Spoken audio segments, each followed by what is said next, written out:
經過呢個慈上嘅，咁啊試下佢個慈上便當。咁踩埋今日之後咧，都諗住搭火車翻台灣啊，唔係翻台北啊，因為嚟緊將會成個禮拜都落雨，咁就想預留2日喺台北，最少都踩過陽明山啦，就係咁啦。呢個就係一個人旅行嘅好處啊，隨時可以改變主意，完全唔使理其他人嘅感受。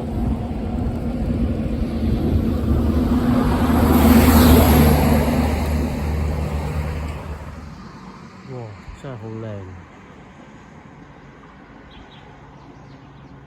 今次上山都係值得嘅。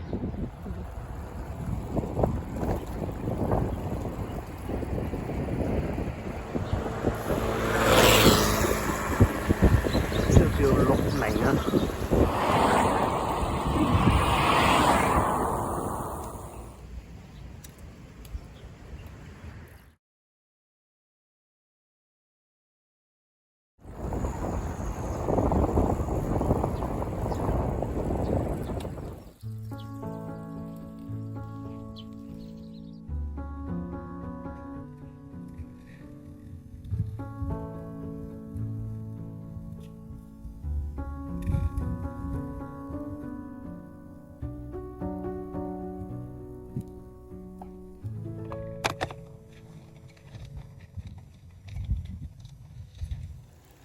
臨時加插咗呢個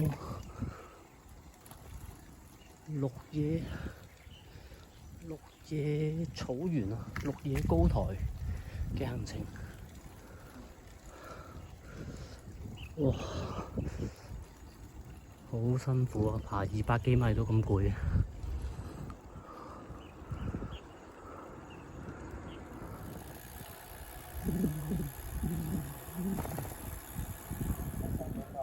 頭先經過嗰條橋啊，點解咁高望返落去？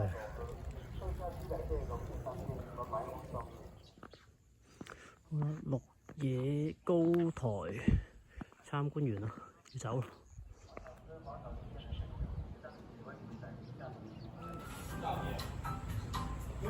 現在跟台灣差不多。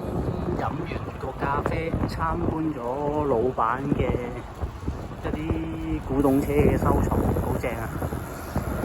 其實佢呢個真係我嘅夢想生活咯。開間咖啡店，後巷就整下車，然之後後邊有塊草地放下牛。佢問我要唔要買唔買咯？我話唔好講笑啦。然後同佢哋傾咗陣偈啦，聽下佢哋對於香港啊、中國啊、台灣啊嘅諗法，都幾得意。好啦，咁就時尚出發啦。太多燈位啊，所以每一次等燈位都企喺陰頂。呢個就係環台嘅小秘笈。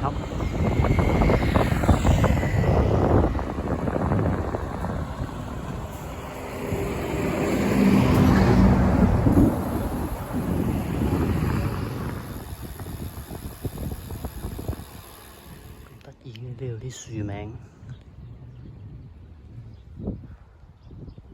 呢度就係著名嘅白朗大道啊！唔知同白朗大夫有冇咩關係咧？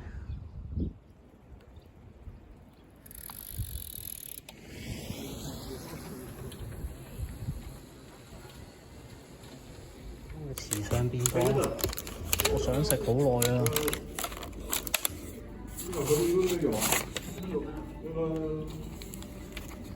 得啦！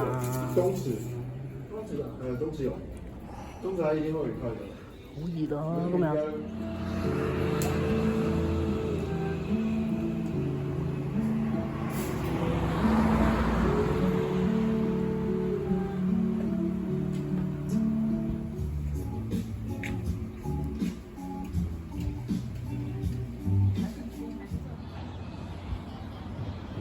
多人，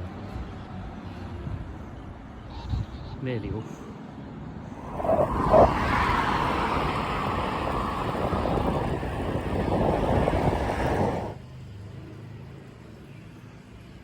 比原定時間早啊，3點35分就到咗旅館。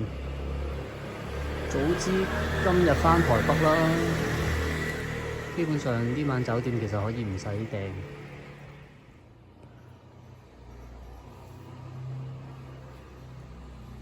都幾有特色。